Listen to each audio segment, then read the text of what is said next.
To begin with, I must admit that I am not an expert on Periyar or South Indian or Tamil history, but what attracted me to Periyar's ideas, life and mission is an ideological dedication to social justice enshrined in our constitution, which is itself a product of a very long anti-colonial, anti-imperialist struggle which the Indian people as a whole waged against British colonialism in India. So the stamp of the ideas of social justice which were dear to people like Baba Sahib Ambedkar is to be found in many of the provisions contained in our constitution, which, as Veeramani Sahib recently has pointed out before me, is in mortal danger at the moment.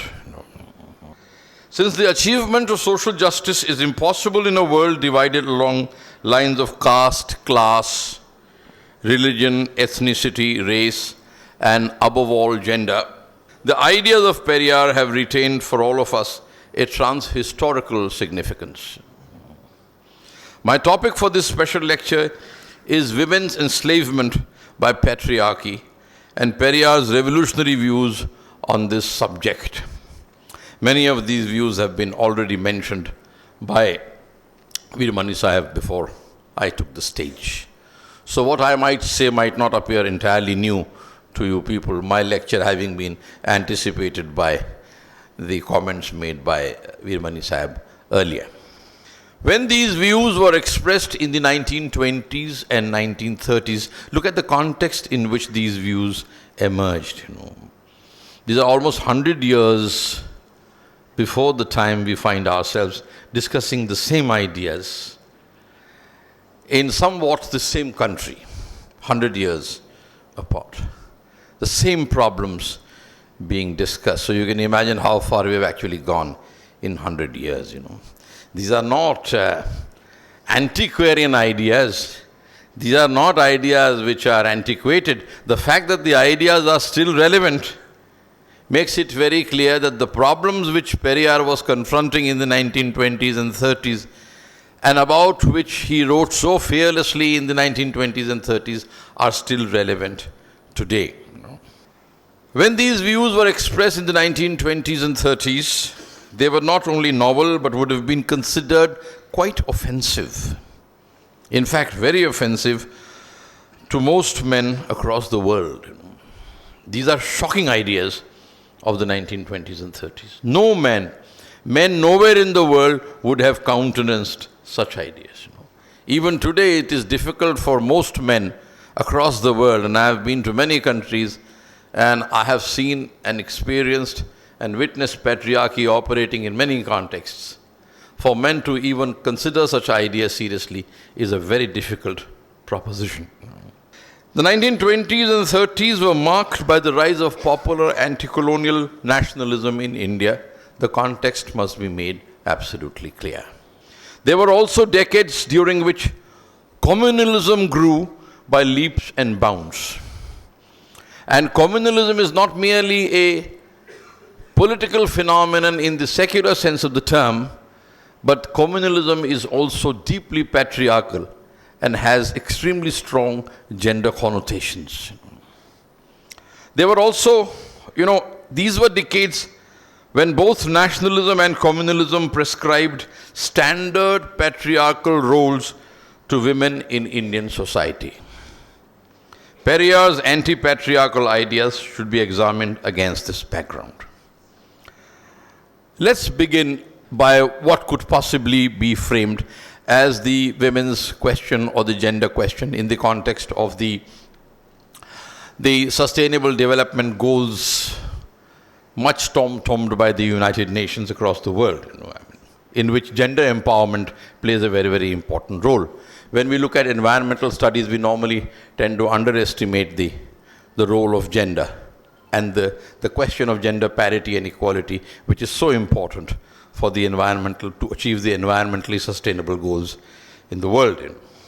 In September 2023, the Indian Parliament passed the much debated and long awaited Women's Reservation Bill, which will grant 33% reservation in the Lok Sabha and the state legislative assemblies to women. This bill had been pending for a very long time. Many governments had talked about it. And in fact, this bill has a history which goes back beyond 20, 30 years now. Finally, the bill was, it was passed by the Parliament in September. And for a deeply patriarchal country like India, even this may seem excessive to many men, 33%. The global average percentage of female representative legislators is 26.5%. In South and Central Asia, the average is 19%, compared with only 14% in contemporary India, which is the highest since independence. So you can imagine about 10, 15, 20 years ago, this percentage would have been much lower than 14%. So we are far, far below the world averages. We are also below the South and Central Asian average as far as women's representation is concerned. International experts have long expressed the opinion that a reservation of 30% in representative assemblies for women creates a favorable social and political climate for their overall advancement. 30%. Compare India's position with a country like Rwanda, which normally we associate as the kind of tribal country, usually considered backward, and so on and so forth. Look at the strides they have taken. In Rwanda, the 30% reservation was granted to women in 2003. And in 2013, the country became a leader in women's reservation, with this figure increasing to 64%. See how far they have gone. And we stagnate at 14%. So before we pat ourselves on the back, we must study these sobering figures. Further, the 33% reservation, we are informed, will come into effect in 2029. So let's not celebrate, prematurely. Whether this one-third political reservation will cause a significant decline in Indian patriarchy remains to be seen, and women's opinion on this issue appears deeply divided, in line with their political affiliations and ideological persuasions. Recently, you had, in the Indian Express of 29th December 2023, if you wish to see, there are two positions on this one taken by Shazia Ilmi, who is a member of the ruling party, and the other by Mrinal Pandey, who was quite critical of the way in which this bill was passed, and so on and so forth. So also see the range of patriarchies in Indian cinema mentioned by Prem Kumar Bishwas in the Indian Express of 30th December 2023. So what I'm speaking is on the basis of authentic information which is actually available on many media platforms. Will this reservation be reduced to tokenism in India? Only time will tell. No. Since the country's independence from British rule in 1947, women have become increasingly visible in many Indian sectors like administration, education, healthcare, entertainment, sports, and industry. But whether this increased visibility in the public sphere comprises a harbinger of their liberation from patriarchy is debatable. And this has been pointed out before me by Veeramani Sahib. See, when you come back from the airport, the women first go into the kitchen. Men sit in the living room and expect to be served tea and coffee and so on and so forth. One of my friends used to say, when both my parents come back from a shopping trip, I don't know, my father always seems more tired. And my mother is supposed to open the fridge and give him water and make tea for him and so on and so forth. So it's said that women are always doing two jobs, Even if they are working outside the house, when they enter the house, they start the second job, which is, of course, not paid for. As far as unpaid labor is concerned, all UN reports are very clear on that women actually far more overburdened when it comes to unpaid labor, which is not recognized, and of course which is not paid for. When it comes to crimes against women, both outside and inside the workplaces, the Indian record is dismal, to say the least. Crimes against women in India are inordinately much higher than many countries which are smaller and which have different systems than we have. Are most employed or self-employed women subservient to men, or has their ability to earn money become their condition of liberation from caste and religious patriarchy? These are troubling questions in our times and call for a serious introspection of our culture from the standpoint of revolutionary leaders like Periyar, who would, I think, be as critical of our society today as he was before 1973 when he passed away.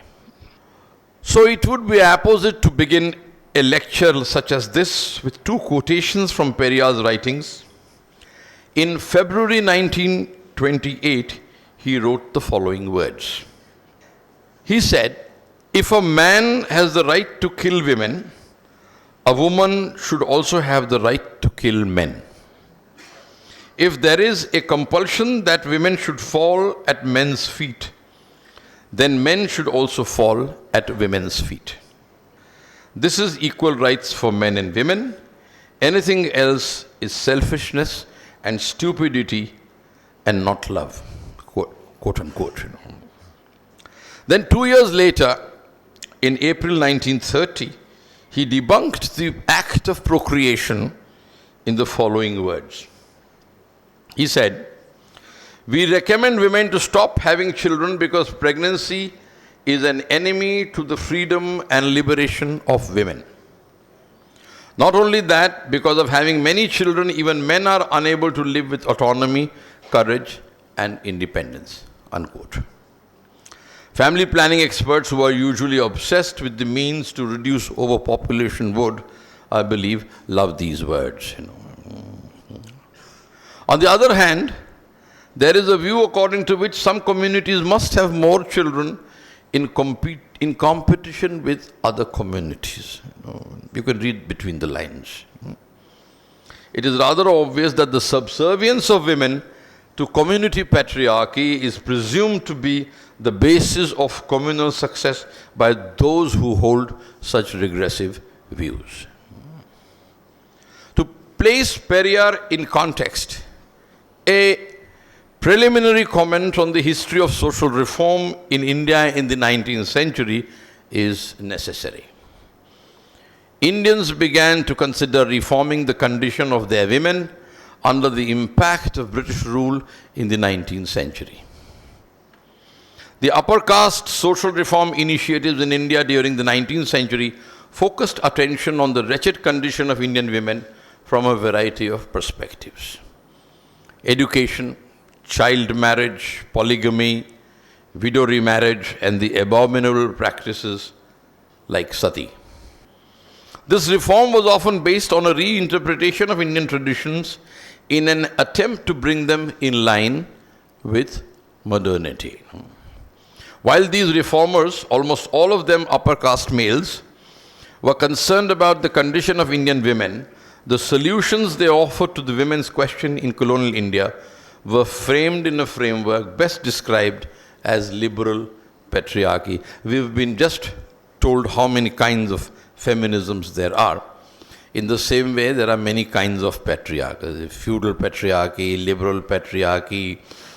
There is also a kind of feminist patriarchy in which the male pretends to be feminist, but is actually patriarchal at heart. So he uses his pretense of feminism to exploit women quietly, for his own personal gain. You find such men quite common in academics and so on, amongst professors and so on. You'll find many such men, who pretend to be, they'll be Marxists in public, but feudal landlords at home. They'll be progressive men in public, but privately at home they will be very patriarchal and They will indulge in all kinds of regressive practices and so on and so forth. I don't want to take names because I'll become more unpopular if I do that. This upper caste social reform was based on a reinterpretation of Indian traditions in an attempt to bring them in line with modernity. What these upper caste reformers used to say is that there is no sanction for such things in our tradition. It's a reinterpretation of tradition. They don't debunk the traditions per se. So even to begin with, they are scared of the society in which they are operating. So much censure there was, because while there were reformers, there were orthodox people who were trying to defend their religions and their faiths against this onslaught of modernity. Something which is usually not taught as the counter to social reform in the school textbooks. While there were reformers, there were hundreds of traditional intellectuals who were also defending tradition and caste and other things and so on and so forth. And the ideal they had in front of these, these men had, were the ideas of liberal patriarchy as practiced in Britain, because after all, Victorian Britain was patriarchal in every possible way. In pre-colonial India, social reformers in general were not preoccupied with gender questions as we see them today. Even the Shramanic heterodox tradition, opposed as it was to the Brahminical traditions, did not dwell much on the wretched condition of Indian women throughout the ages. Many of the 19th century reformers shied away from the real causes of women's enslavement, even as they adopted reformist public postures. In private life, many of them appeared hypocritical. Ram Mohan Roy opposed widow remarriage and advocated a chaste widowhood. Widows, in his opinion, were not supposed to entertain or fulfill their sexual desires.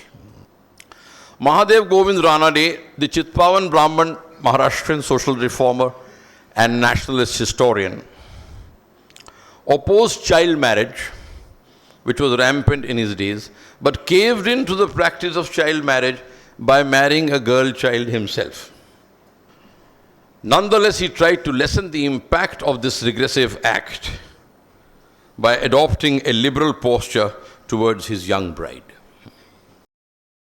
Keshav Chandra Sen, the famous Bengali social reformer, who had Brahmo roots, was a vociferous campaigner against child marriage, but got his child daughter married into a princely family when the opportunity presented itself. Ranade's contemporary Bal Gangadhar Tilak was a conservative traditionalist who, it is well known, opposed the age of consent bill. It's a very important controversy in the 1890s in India. Those of you who are aware of modern Indian history and the anti-colonial struggles must be aware of two important controversies, the Ilbert Bill controversy and the age of consent controversy in the 1890s. He opposed the age of consent bill, an act which raised the age of marriage consummation by merely 2 years, from 10 to 12.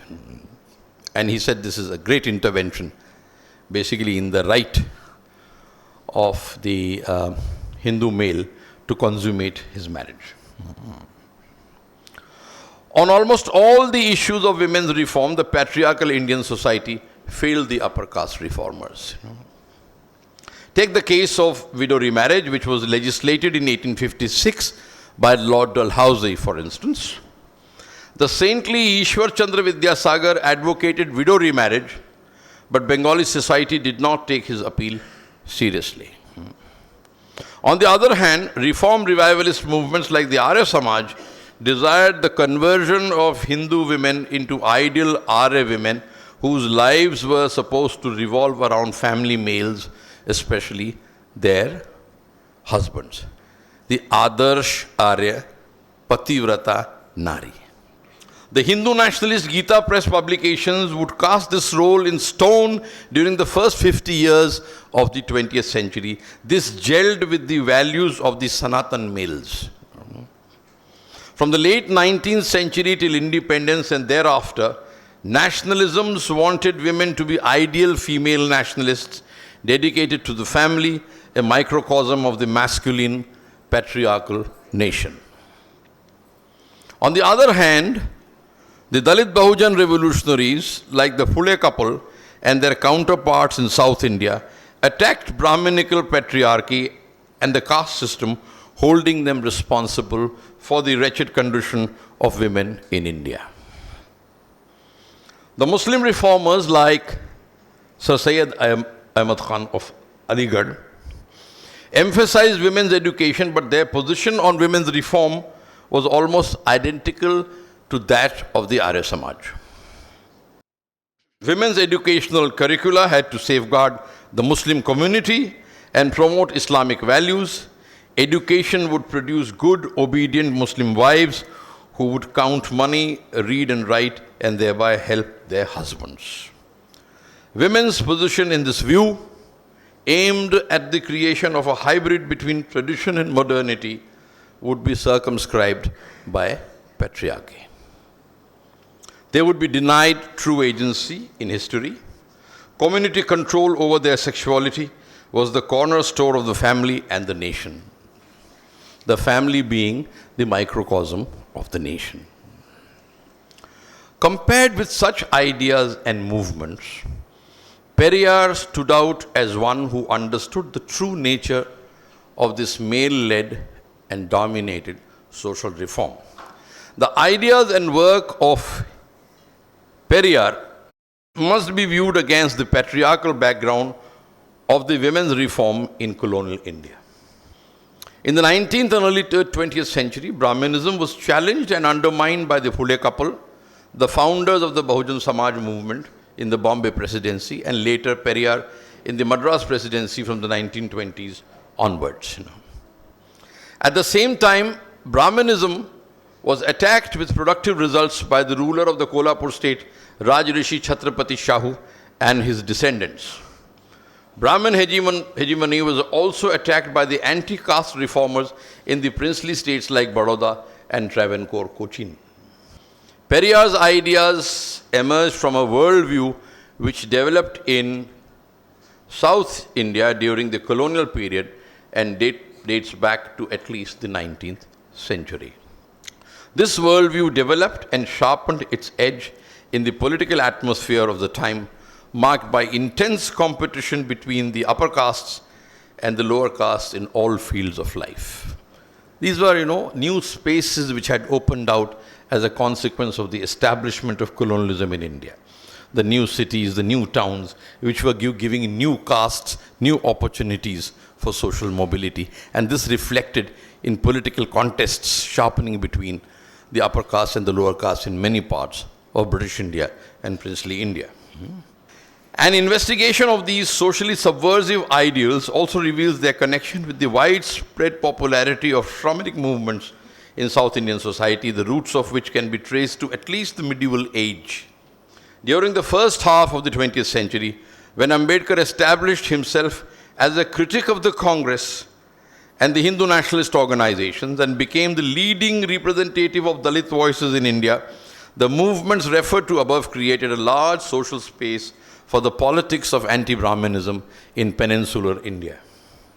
The rise of Brahminical Hindu nationalism and its main organizations, the Hindu Mahasabha, which was established in 1916, and the Rashtriya Swayamsevak Sangh, the RSS, established in 1925, were reactions to the growing social influence of the anti-caste movements on the one hand and rising Muslim communalism on the other hand.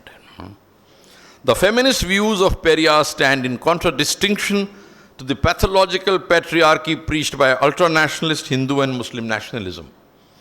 Periyar's views also clashed with the halfway house views on women promoted by the Indian National Congress. Periyar's decisive break, as is well known, with the Congress came in 1925, and the development of the self-respect movement in the Madras presidency during the 1920s and 30s must be located in the legacy of anti-caste, anti-Aryan ideas which preceded his rise as a revolutionary politician. In contemporary India, The widespread prevalence of masculine militaristic nationalism and toxic patriarchy would prevent the ideas of Periyar from gaining social salience. This is evident in much of cinema nowadays, although the counters are also to be seen. Here it must be noted that feminism as a concept arose in France during the 19th century, and the word was rarely ever used in India before the 1950s. But Periyar was a feminist without having used the term much before the time for a feminist movement, before the feminist movement actually arrived in India. He wrote a number of explosive articles between 1926 and 1930. These articles have been collected in that volume, Why Were Women Enslaved, which was showed to you just a short while ago, a copy of which I have, which is also included in that big, thick volume on the collected works of Periyar, which you can easily buy online. They are all available, and they are very reasonably priced.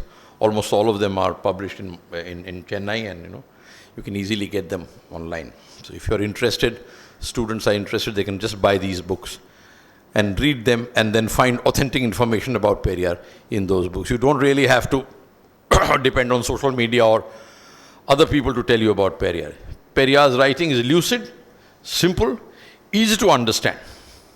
It's completely free of jargon. The best part about Periyar is that Periyar had the ability of expressing the most profound idea in very simple language. Not the other way around, in which academics actually end up expressing a lot of nonsense in the most complicated language. So, because Periyar did not come from academic seminars and he does not belong to the linguistic turn and the cultural turn and postmodernism and post-structuralism and the public sphere and all that. Periyar was very, as the Americans say, he would cut to the chase very quickly. He used to come to the point, So it's very easy and it's a great pleasure to read the writings of a thinker like Periyar. Because Periyar had his heart and mind both in the right place. It is important to have both these things in the right place. Heart and mind, both. And as it has been pointed out, he was a great humanist. He came from the tradition of enlightenment and humanism. Something which also produces an intellectual activist like Pule and Ambedkar. Ambedkar also belonged to the enlightenment tradition. But of course, nowadays it is very fashionable to challenge the enlightenment, and it is fashionable to be post-truth. It is fashionable to challenge science and so on and so forth. But Periyar was not like that. He was very scientific, very rational, atheistic, and he came to the point very quickly, in very simple language. So anybody can, of course, you people can. You have the advantage of reading Periyar in Tamil as well, but I, being a non-Tamil speaker, I really enjoy the writings in simple English, and the translators have done a great job, I must say, in retaining the original flavor of what must have been very simple articulation of ideas by Periyar. Not simplistic, but simple. Let's keep that distinction very clear. It must be noted, as I've said, that he's being called Periyar a feminist without Periyar himself having used the term for his own ideological persuasions. I would venture to say that no thinker in colonial India comes close to his thoughts on women's emancipation. There were many people in the 19th and 20s and 30s who used to talk about, it was very fashionable to talk about women's emancipation, the women's question. And 1920s and 30s is a time in Indian history when really, nationalism as a mass movement was growing. This time of Gandhian mass nationalism. It is the time of the non-cooperation Khilafat movement. It is the time of the civil disobedience movement.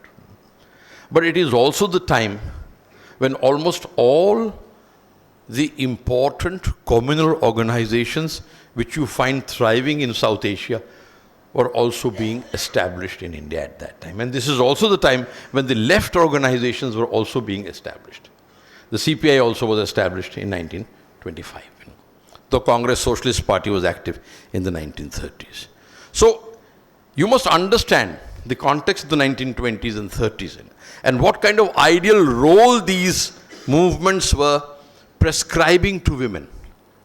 And then you will be struck by what Periyar said in the 1920s and 30s, and the language he uses, the rhetoric which he actually employs, would be shocking to most men even today.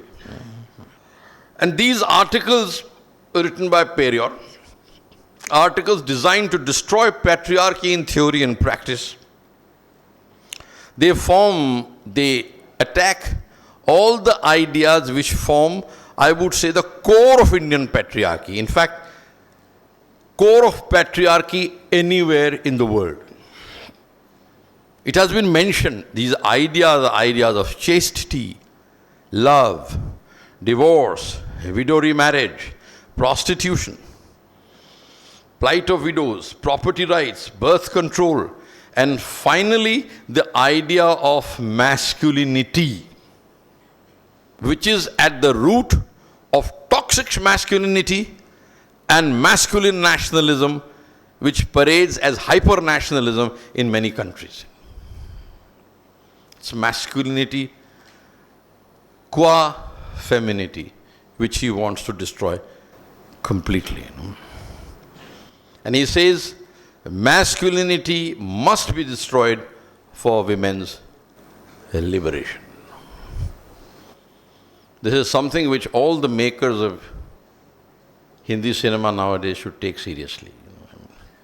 Because all their movies are promoting toxic masculinity nowadays. And the fact that these movies are becoming great grossers and they are earning a lot of money and people are clapping and feeling very happy with these movies is not a good sign for women's liberation in the coming times of our country.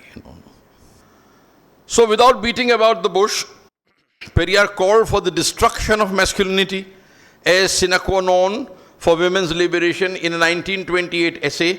Taking a clear feminist position on women's emancipation, he wrote, "Everybody knows that the number of associations and activities in the name of women's liberation across the world keeps increasing day by day, as in our times,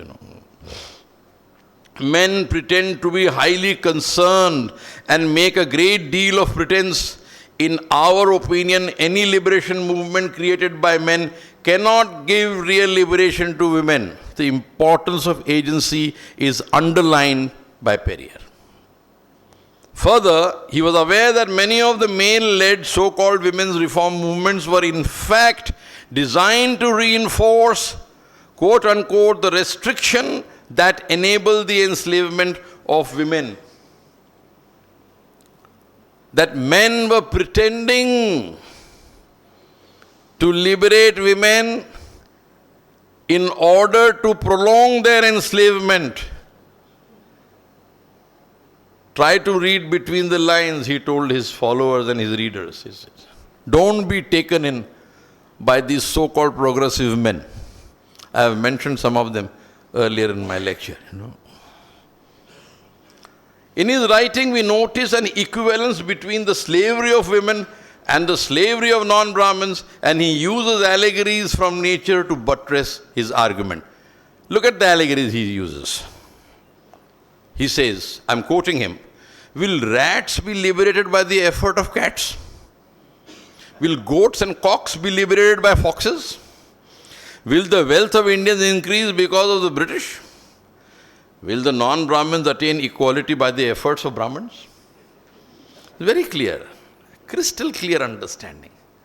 This argument which flew in the face of the trusteeship theory of Gandhi. Gandhiji used to say that the rich should, they should behave as if they are trustees of the wealth of society which they have accumulated. Or maybe God has given them that wealth, But they should behave like trustees. And they should use this money for, welfare measures and so on and so forth. But we all know how this happens in the name of, nowadays they have given another name to this. This is called corporate social responsibility, which is another way of hoodwinking you people into believing that the capitalists actually have, they have the great welfare of society at their heart. I don't know how the money in the offshore accounts in the tax havens keeps growing all the time if they have so much welfare of the people in their hearts. I cannot explain this contradiction as a historian. It's very difficult for me to explain. So that's the trusteeship theory, and he completely demolishes that. And this criticism flows from a simple but underestimated historical realization: the oppressed can never expect liberation from the oppressor. So I urge you to read texts like The Pedagogy of the Oppressed by Paulo Freire alongside Periyar, in which Paulo Freire very clearly stated that the pedagogy of the oppressed, the pedagogy of the oppressor can never be the pedagogy of the oppressed. The pedagogy of the oppressed must be completely different. That the oppressed must evolve their own pedagogy to be able to liberate themselves from the terms and conditions and the kind of societies which create that oppression in the first place. This is a very, this understanding is a penetrating historical understanding of the problem. It does not come from formal education. It is coming from an intuitive and experiential understanding of society which he observed very acutely.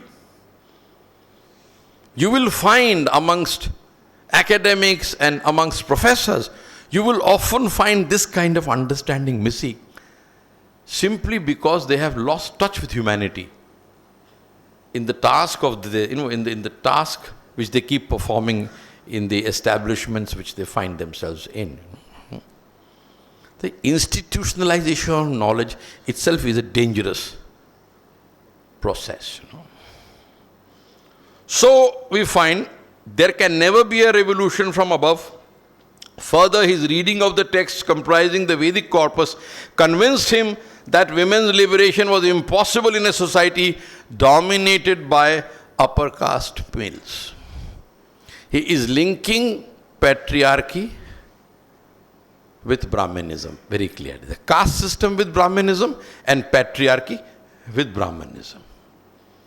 Both have to be done away with if patriarchy must vanish from Indian society. If you have the caste system, which has the sanction of Brahmanism, and you have Brahmanism, which cannot operate without the caste system, both sanction patriarchy and both are based on patriarchy. Patriarchy is very important to the persistence and survival of the caste system as well as Brahmanism. After all, what is caste but the control of female sexuality? That is what the feminists will tell you.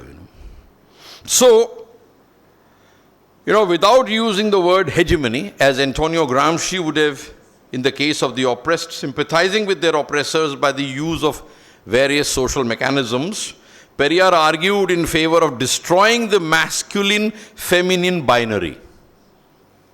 This was possible only when women stopped believing in this separation of idealized identities, and he wrote, even women hold this true on the basis of religion. So, patriarchy survives and flourishes because women themselves believe in patriarchy. Any religious doctrine which came in the way of male-female equality had to be destroyed. Where the masculine and feminine both were exalted by a God-ordained religion, it was, quote-unquote, essential to destroy the concept of godliness that is responsible for God-created masculinity and femininity, unquote. Ultimately, slavery prevailed in history because the slaves believed in it. Likewise, the greatest barrier to women's liberation was their belief in patriarchy.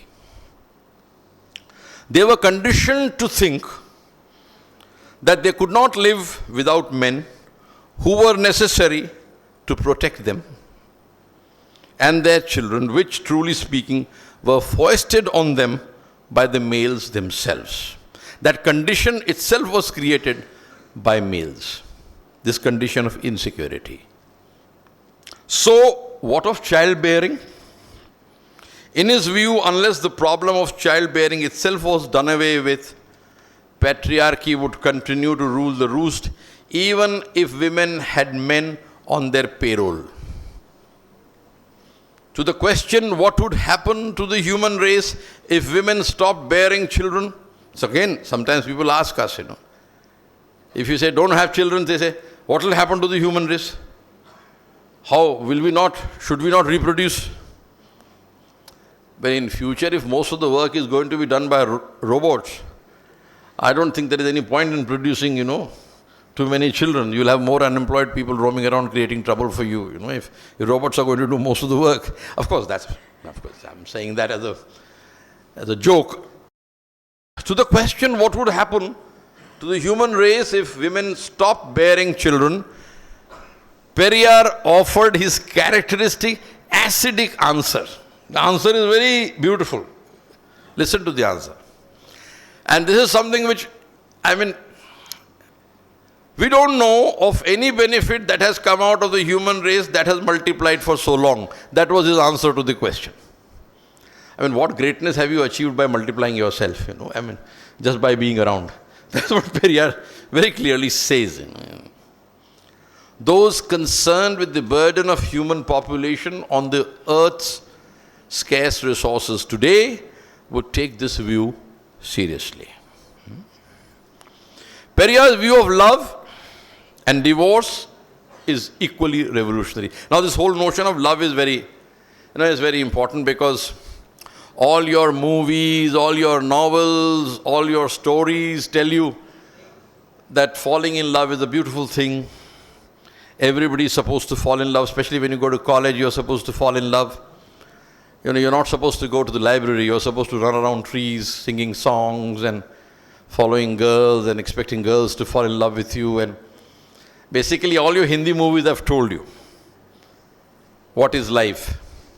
You are born preferably in an upper-caste house, because very rarely do you have lower-caste characters playing the main role in Hindi movies.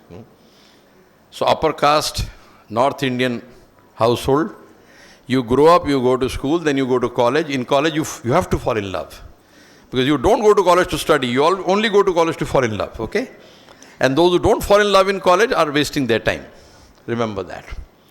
And then you're supposed to sing a few songs, and then your parents oppose you.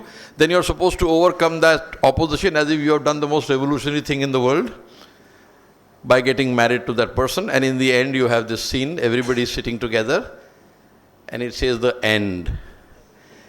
In my book on cinema, I have said, actually it's true, that is the end, Because I ask my students in class, what is the main cause of divorce? They look at me. Then I tell them, the main cause of divorce is marriage. Then they laugh. Okay, so let's go back to what Periyar says. Now, he understood these things in the 1920s and 30s, things which our students don't understand even today, because the movies are telling you, fall in love. Most of you fall in love with the idea of falling in love, without realizing what love actually is. Whether it exists or not, Periyar was very doubtful.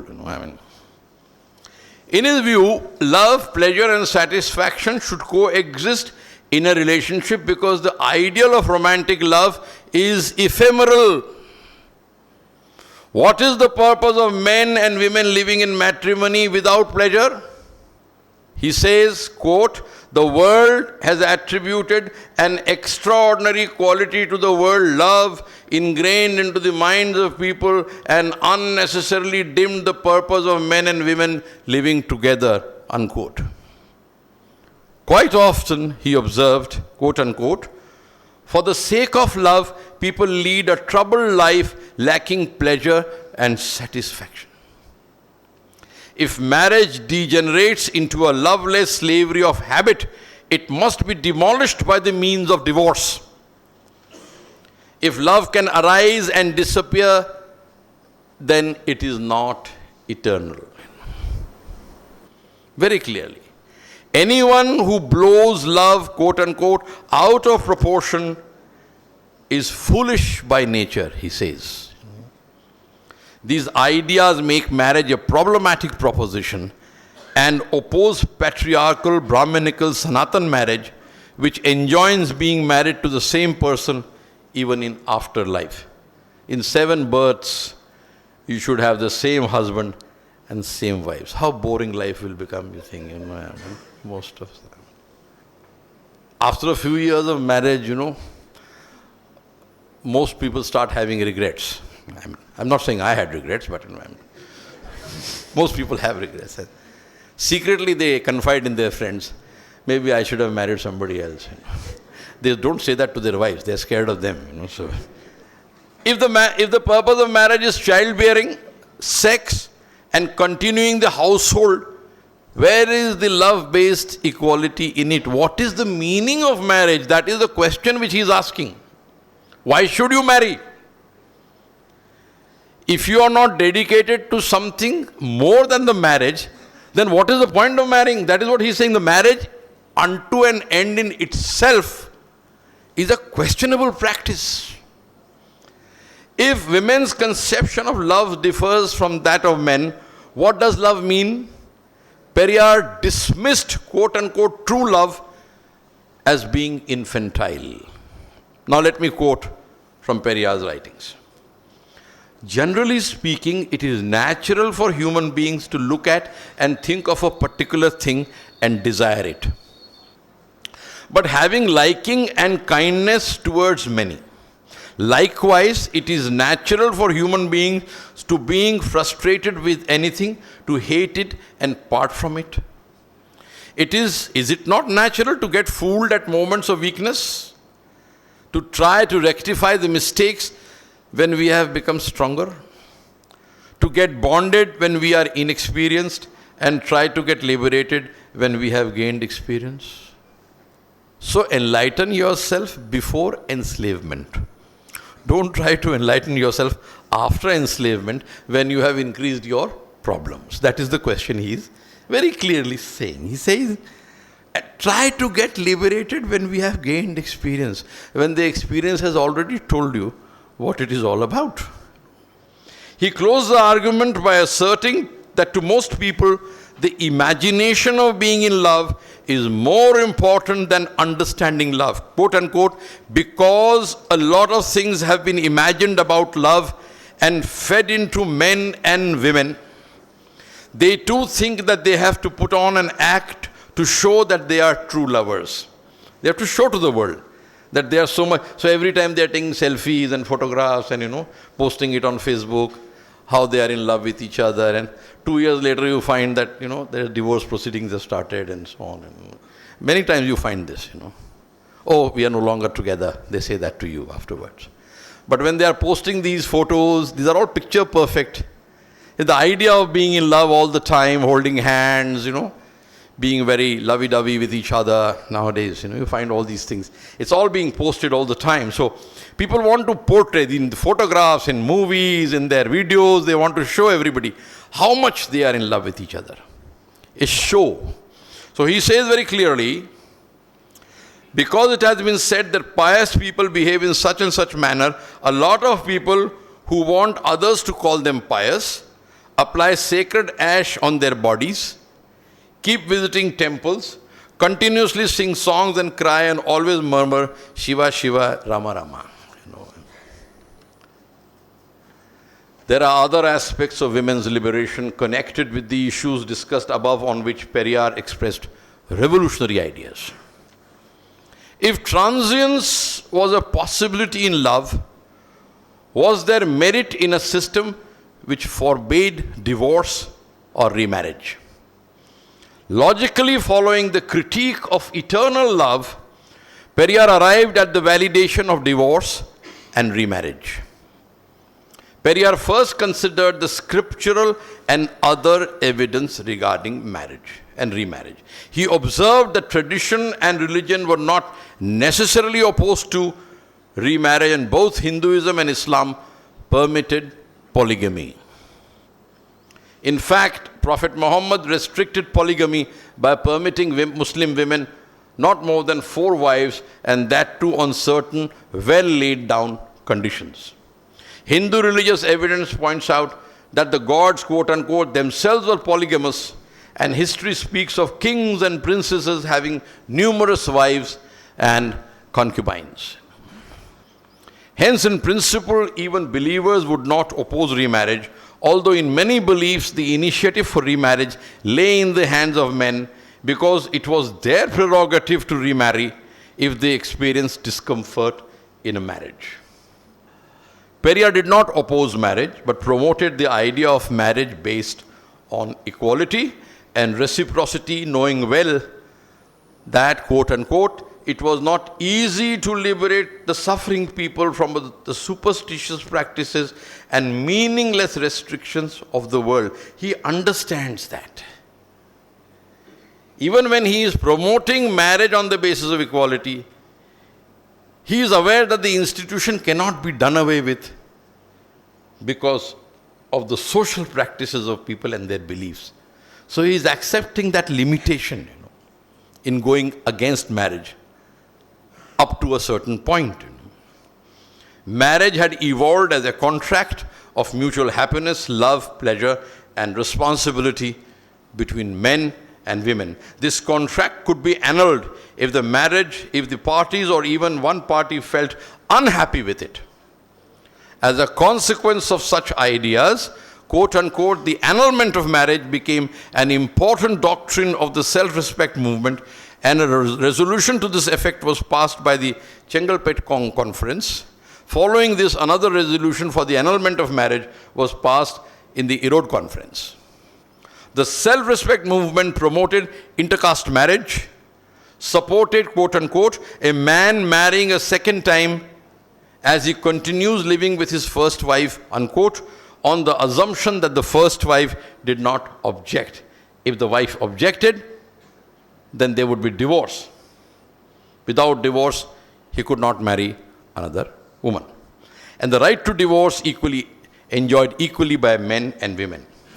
I'm going to quote Periyar again. As far as we are concerned, anything that has been said for men applies to women as well. We feel that real freedom will come into existence for women only when women possess what men possess, when they too behave like men, when they too have the same rights and comforts as men in worldly life, society, laws, and religion. Only then they can attain real satisfaction, pleasure, and love, unquote. Since remarriage was inconceivable without the right to divorce, Periyar advocated divorce in very strong words. A marriage could never rest on incompatibility of any kind. In fact, unhappy marriages produce violence and also the murder of wives by deranged and suspicious husbands. How did this make marriage divine, he asks. Since the traditional patriarchal marriage principles promoted the enslavement of women by men, and marriage rituals were performed, quote unquote, only to hide that enslavement, the institution of religious marriage had to be ended to liberate women. These ideas should be viewed alongside Periyar's progressive views on prostitution, birth control, and property rights, which are elaborated in the book which was shown to you some time ago. So let me come to the concluding remarks of this presentation. South India, especially Tamil Nadu and Kerala, has a long history of anti-Brahmanism going back to the medieval period. The name of fiery Ramalinga Swamigal Valalar, a contemporary of Sri Narayan Guru of Kerala in the 19th century, is well known. The medieval anti-Brahminical Tamil epic Thirukkural, a reaction to the spread of Brahminical hegemony in the Tamil-speaking region, is often quoted by Tamil anti-caste activists. The history of the Siddhar, a medieval bhakti movement propagating social egalitarianism, must be noted to comprehend the historical context inherited by Periyar. The anti-Aryan, anti-Brahman movements of South India created the social space for the growth of atheism, secularism, and rational thought, which fructified in the founding of institutions like the Madras Secular Society. This society was inspired by the London Secular Society, established by Charles Bradlaugh, an English politician and atheist. Experts opine that a strong current of anti-Brahmanism was present in Tamil society and politics in the 19th century. Periyar was born in 1879 and became a young rebel against the caste system due to his experiences in Varanasi in 1904. Almost all of you are aware of these experiences, and these need not be recounted here. In his youth, he was impressed by the atheist, rationalist, and Buddhist Tamil scholar Eothi Thasapandithar, who debunked the caste system and the Hindu religion. In addition, Periyar kept abreast with international events. Again, he used to read very widely. He used to read newspapers, he used to read books. He used to be well aware of what was happening across the world in his times. Another hallmark of a holistically inclined intellectual. He was impressed by the steps taken in the Soviet Union and Germany towards the liberation of women. He noted with pleasure and hope that both countries had made divorce easy in the 1930s. After the First World War, Periyar, like many others of the time, was attracted to Gandhi and his mass politics. He joined the Congress, which he quit in 1925 because of the prevalent upper-caste hegemony in it, to establish the anti-caste, egalitarian, and atheistic self-respect movement.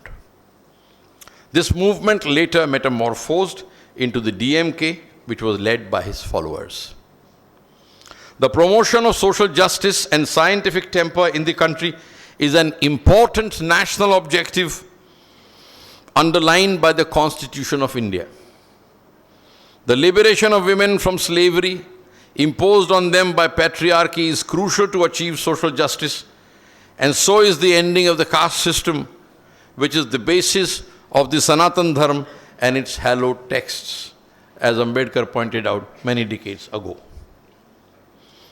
Periyar understood and deconstructed patriarchy in his articles on women's liberation and gender equality.